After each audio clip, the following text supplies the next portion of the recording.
Thomas Green here with Ethical Marketing Service. On the podcast today, we have Eric Twiggs. Welcome, Eric. Hey, thank you. It's an honor to be on your show. It's my pleasure. Would you like to take a moment and tell the audience a little bit about yourself and what you do? Yes, I am your procrastination prevention partner. I'm the author of The Discipline of Now, and I'm the host of the 30-Minute Hour podcast. And as far as what I do, I help entrepreneurs and executive leaders to ditch their excuses, to beat procrastination so they can make more money, get more done, and feel more confident. Well, there's a few topics in there that are really worth I'd like to dig into. I like the one about discipline. I've spoken about that a few times. Can you talk on what your approach to discipline is? So the good thing about discipline is that it is a skill that can be developed, right? So I talk about procrastination and overcoming procrastination, and people often say, well, Eric, yeah, it's easy for you. You're genetically predisposed to procrastinating. But that's not how it works. It's all about discipline. It's all about anybody can put certain habits in place to keep you from procrastinating. And that's the difference. That's the difference between me and somebody else that's out there. Over the years, I put certain disciplines in place. Now, the other side of that is that if I don't put those disciplines in place, I'm just as likely as anyone to slip and start procrastinating. So what are some examples of the types of things you put in place? So the most basic discipline is making an appointment with yourself. Just this one thing has helped many people that I've worked with to overcome procrastination. And it's something that I do as well. Instead of saying that I am going to write a blog post this week, I'll say that on Wednesday at 1 o'clock, from 1 o'clock to 2 o'clock, that is my creative time where I'm going to write my blog post. And I put it on my calendar and I set a reminder. And I found that when you make an appointment with yourself, the chances of you actually doing that thing go up by like 80%. Because what was happening to me before was, oh yeah, I'm going to write a blog post this week. And before you know it, it's Friday at 5:30 and I hadn't written anything. Yeah. So, and I suppose if people ask you, can you do this at that time? You've already got it blocked out in your calendar. Whereas if you didn't, you might say yes, and it might get pushed back to another time, right? Yes. And so one thing, Thomas, that really just frustrates me is when I talk to somebody and I say, hey, so did you write that outline for your book like you said you would? Oh, Eric, I didn't have time. You had time, but we didn't make it a priority. And so one of the things that's so powerful with making that appointment with yourself is you can't say that you don't have time because you're making time. Yeah, very good point. About because I know you've got a procrastination prevention program. Yes. What do you find that most people? What's the main issue when people say that they're procrastinating? What's the main sticking point that people have? Would you say? Well, I think the fundamental issue is a lack of awareness, right? And so the book is heightened to increase the book is designed to heighten and increase your awareness to when you're procrastinating. So people say, I always procrastinate. I have yet to meet someone that just procrastinates on every aspect of their life. Like I know people who procrastinate in a work situation, but they're right on time when it comes to their kids, or they procrastinate at home, but when it comes to work, they're on point. So the key thing when it comes to procrastination is really pay attention to your triggers. Like if you just track how you're, like a useful exercise is if you had a sheet of paper, I've had people do this, you have a sheet of paper and track how you're spending your time and you'll see patterns. So for a lot of people, for example, they procrastinate on the undesirable tasks, right? It's called task aversion. It's just, they don't like doing it. It's not that deep. They just don't like doing the task. So they put it off.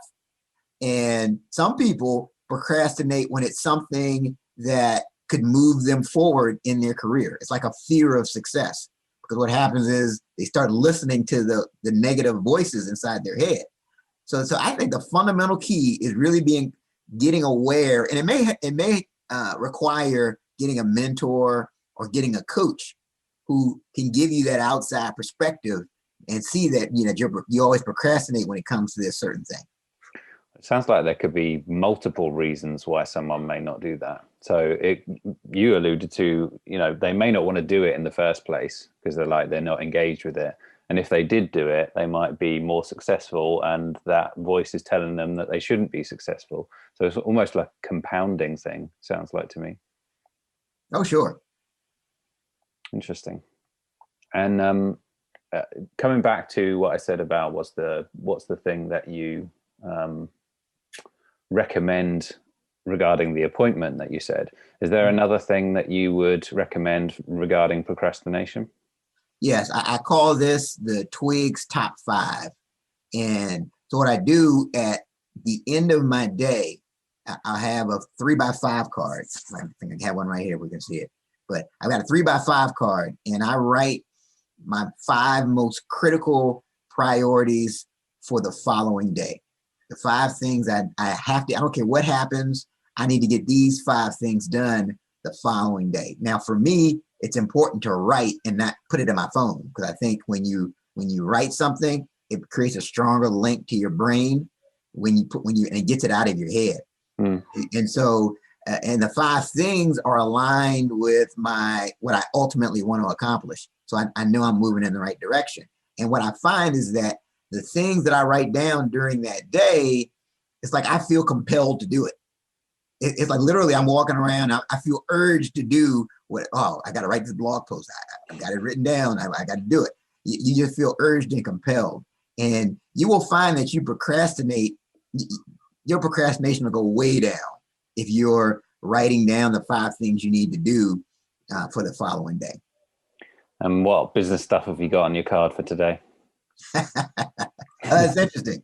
So like I've got a follow-up call that I need to do with my team tonight because we're doing this special masterclass session. So we've got to coordinate. I've got it written down that I have to write down my priorities for the next day. So that really, I have to do that sometimes because it's easy for me to get out of that habit, but it goes back to that discipline. So, another thing I've written down, I need to follow up with one of my podcast guests that's going to be on my show on a 30-minute hour on Monday. So those are things. No, I'm telling you that is, if you're looking other than the making an appointment with yourself, that's the next thing. Like if you do those 2 things, your procrastination will go way down. I can imagine it. It means you're super organized because you've got your calendar, and it means that you're essentially listing out your priorities for the day. So I can totally understand how that might be beneficial. It does remind me of a Jim Rohn quote. Are you aware of Jim Rohn at all? Oh, absolutely. Yeah. So, easy to do, but easy not to do, right? Right. No, he's 100% right. I always tell people it's simple, but it's not easy. Right. So you say it's the 30-minute hour, your podcast. Yeah. What is that about? Productivity, getting an hour's worth of work done in 30 minutes. Is that what it's about? Well, no. So we named the podcast the 30-minute hour because it usually goes an hour, but it feels like 30 minutes because we're so different in our approach. Like Ted Fells, my co-host, and I, we're personal friends, and we have a chemistry. And so we keep it light. We're always cracking jokes. We're unscripted. And so the feedback we always get from our guests is like, wow, that was so much fun. Man, I really had a great time.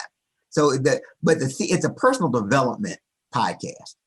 And we have influencers, people that are highly successful, people that have overcome these amazing challenges.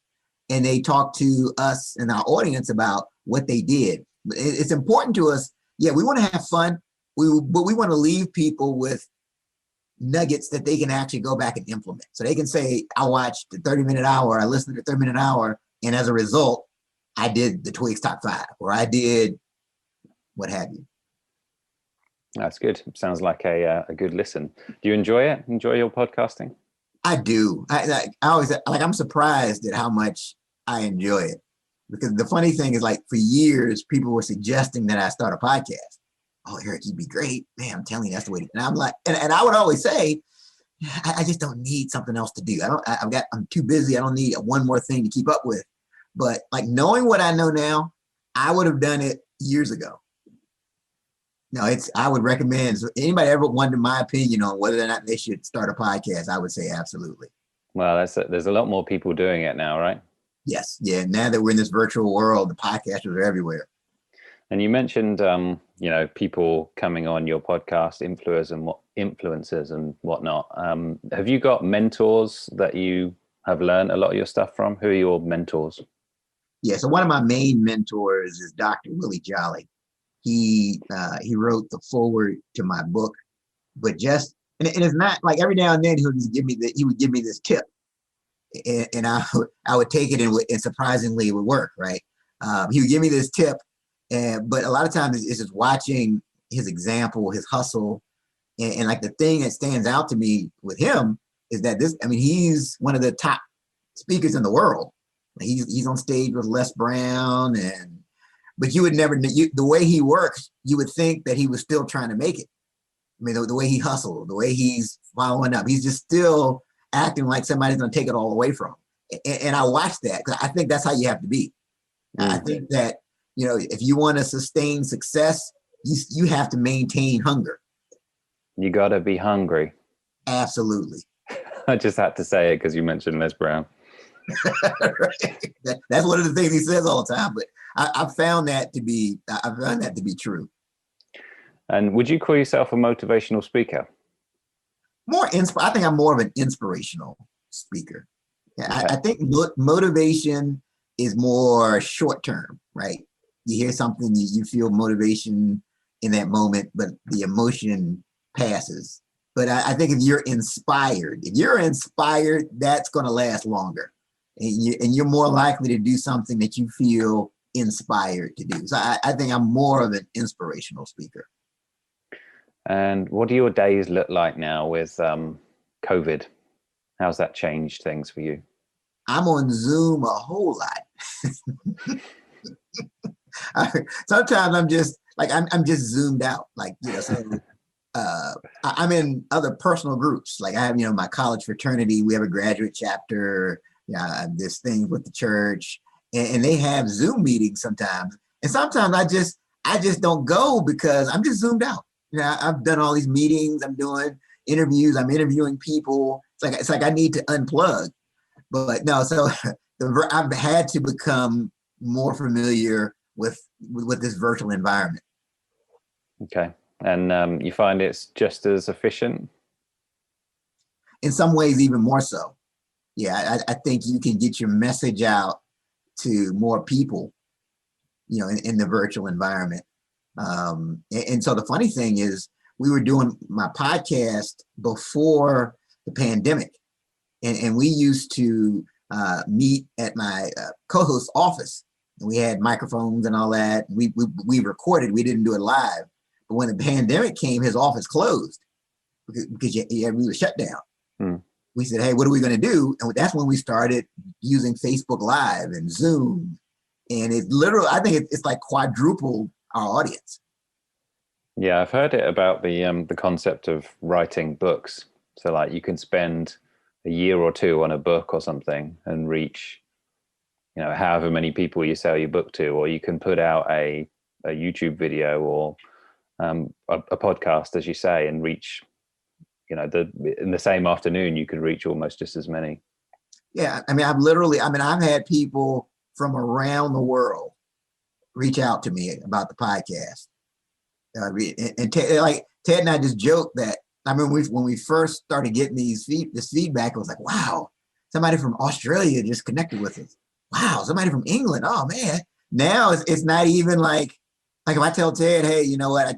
I was just talking to the bucket list guy from Australia. Oh, okay. But I'm saying that the reach of a podcast and the reach of these virtual platforms is just incredible.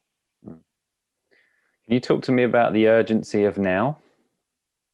So the urgency of now is one of the presentations that I do, and it's really I was inspired by Dr. Martin Luther King, where he says this is one of my favorite quotes of all time. Yeah, we are faced with the fact that tomorrow is today. We are confronted with the fierce urgency of now. That's like the most profound quote. And it really speaks to, you think you have all of this time. You think, oh, I can just do this down the road, but you don't. So you really have to treat now with urgency. And so I do a program where I talk about that. And I tell stories. I have all kinds of stories of people I've worked with who thought they had all this time and they tragically passed away, and leaving everybody in a scramble. And sometimes when I go through these types of experiences, I'm kicking myself like, you know what? I would have pushed even harder. I would have pushed him harder to move forward on these things. And it's just a reminder that we don't have the time that we think to leave the legacy we want to leave. And if you got anything to recommend, like a few things that if someone is totally sold by that concept, what can they do? If they're sold by the concept of the urgency of now? Yeah. Okay. Yeah. I mean, you can certainly get my book, The Discipline of Now, which will kind of walk you through the process of, how to move forward. But no, I think really just taking action. So the key, here's the big thing and this is something that helped me. You always have to remember this. You can't allow perfect to become the enemy of progress. Right. So a lot of times, I was guilty of needing things to be perfect before I moved forward. So I felt led to let's say I felt led to write a book. Right. But I would say, oh man, I don't know anything about publishing. How am I going to sell it? You start, it's not perfect. You don't have all the details. So the easiest thing to do is nothing. Right. But nothing, then years go by, you still haven't written your book. So the key is what can you do? And recognizing that the small steps count. So a small step could be calling a successful author. Leverage mentorship. Call somebody who's done what you're trying to do. So that would be my advice. Focus on what's the next step you can take, no matter how small it is. Was there an author that you called? So I talked to several authors actually. Yeah, I mean, I talked to Dr. Willie Jolly. I've talked to quite a few authors. Yeah, I did when I was going through that whole process. The other thing that helped me is I had an accountability partner. And so we would talk. We would talk every Sunday. It was like every Sunday, like 7:30. And she would say, okay, Eric, so what are you going to do by next week? I mean, she's the nicest person you ever meet. And I would say, hey, I'm going to write the outline for the book. Okay. And then the following week, Eric, did you write your outline? And I remember one time I'm like, oh, I didn't. And I felt terrible. And I said, I'm never having this feeling again. But it shows you the power of mentorship and accountability and finding people that are on the similar path to you to help you to move forward. It is funny that you say that though, because I've done a similar thing. And although, like you say, nicest people that you could talk to, but at the same time, that feeling is, I don't want to say that I haven't done it. Really works, right? Yeah, and to make it worse, she had done her part. So that just really made me feel bad. And the fact that she wasn't like jumping up and down, that was like, oh man. But no, I'm telling you, that's a key thing. Getting someone who can hold you accountable to what you're saying you're going to do, that can be big. Did she use the line, I'm not mad, I'm just disappointed? No, but that's good. So what helped you write your book? Did you, just small steps, or did you do it all in, a very short period of time? It took me a while. I mean, it was like a 6-year journey. But I think the biggest thing that helped me was getting out of the habit of writing and editing at the same time. Right? Because the progress was slow at first because I would write and then try to edit, and sometimes when you do that, that's where you fall into the whole writer's block thing. And it's really just you trying to do those two things. But when I started doing these exercises, like I would go to these conferences and they would have special sessions for writers. And during the sessions, they would just have you do free-flowing writing exercise. They would tell you, look, you've got 5 minutes. I want you for this next 5 minutes, just write whatever's on your mind. It could be about your book or what have you. I don't care how crazy it sounds. Whatever comes to mind, just put it on paper. And I did that. And that's literally how I came up with the introduction for the book. And that's really what changed things for me. Once I just got to the point of having a time where I just write. And then later go back and edit. So that would be my advice. What you were saying about perfection, right? Exactly. That's another example of not allowing the perfect to become the enemy of progress. So I have a audience of business owners. I think you've given a lot of valuable information so far.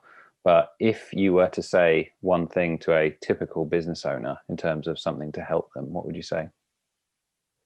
Again, making that appointment with yourself, because as a business owner, you've got so many demands on your time, and you don't necessarily have someone to, like a boss, right? No one's gonna, if you don't do it, a lot of time, unless you hire a coach, there's really not that consequence. So again, you run into, especially in business, you run into that thing where you say, yeah, I need to find this employee. This is key employee. I'm going to look for him this week. And then again, it's Friday at 5 o'clock and you've done nothing to look for that person. So I would definitely say getting in the habit of making appointments with yourself, but I would also say too, to find someone that can hold you accountable. I think mastermind groups work very well. And because I think when you're making your goal public, that puts additional pressure on you to get it done. So join the right mastermind group, accountability partners, hire a coach, all those things. And you've got you got your appointment in your calendar, and you've got your daily tasks. Do you also do sort of weekly or monthly tasks that you want to get done if you can't get them done in a particular day? I don't have weekly tasks, so to speak, but I do like a weekly reflection. So like I'll take time, so what I do is I do a personal SWOT analysis on myself. So each week, and I've been doing this for years, I look at my week and I say, okay, what were my wins? What were my strengths? What did I do well? What were my weaknesses? What did I mess up at? What did I do wrong? What are my opportunities? What should I be looking at down the road that I may not be paying attention to? And what are my threats? What are those things that that's outside of my vision that I'm not paying attention to? So a lot of times through that exercise, there are some weekly things that come up. As far as opportunities, I need to follow up with this podcast. I need to blah, blah, blah. So that's kind of where the weekly focus comes in. Reminds me of Brian Tracy advocates what did you do well and what would you do better? Is that kind of what you mean? Oh, for sure. So like there's this book I'm reading. It's called Anti-Fragile. It's by a guy by the name of Nassim Taleb. And the premise of the book is that like when things go wrong, so it's like the opposite of being a fragility is anti-fragility, which is you get better from the adversity, right? You actually benefit from failure. So I think like that habit of checking out, okay, what did I do well? What did I mess up?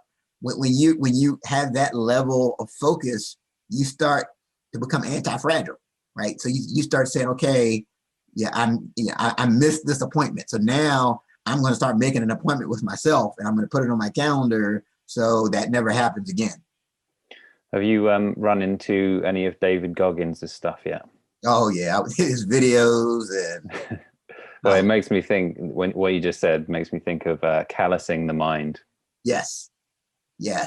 He's. I started following him when I ran a marathon back in 2017, and he's run like these ultra marathons, like 40 miles, 50 miles. But he's up to 205 miles now, I think. That's just crazy. That's what I'm like. I'm not doing that. I like David Goggins, but I'm not doing that. Yeah. You don't want to callous your mind that badly. There's some No, other way to do that. right. I have to come up with something else. Yeah. So we always ask near the end of a podcast, what are your business goals?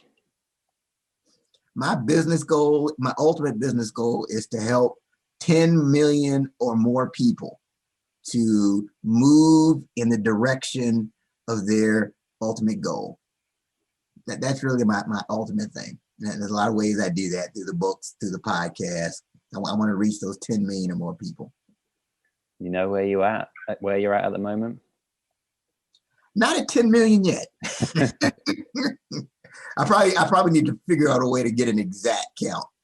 But I mean, just thousands and thousands. I mean, just through, the internet and all these different mediums. Well, it's a specific goal, which is good. Some people, when they give the answer, it's kind of like generalized. You got a specific goal. Have you got a date on it? Well, I would say within the next 5 years. Okay. Yeah. I try to think in like 5-year windows. So I think that's a long enough time. So I'm thinking within the next 5, and I just think it's extremely possible. Oh, definitely possible with the internet, right? Oh, sure. Well, thank you very much for all the information. I think it's been a good talk, and you're welcome anytime. Where's the best place for people to find you? Okay, they can go to my website, thedisciplineofnow.com, and they can pick up a copy of the book. It's in the book is The Discipline of Now, 12 Practical Principles to Overcome Procrastination. It's in audio, paperback, and ebook format as well. Okay. Eric Twiggs, thank you very much for being on the podcast. Thank you for having me. All right. Speak to you soon. Thank you.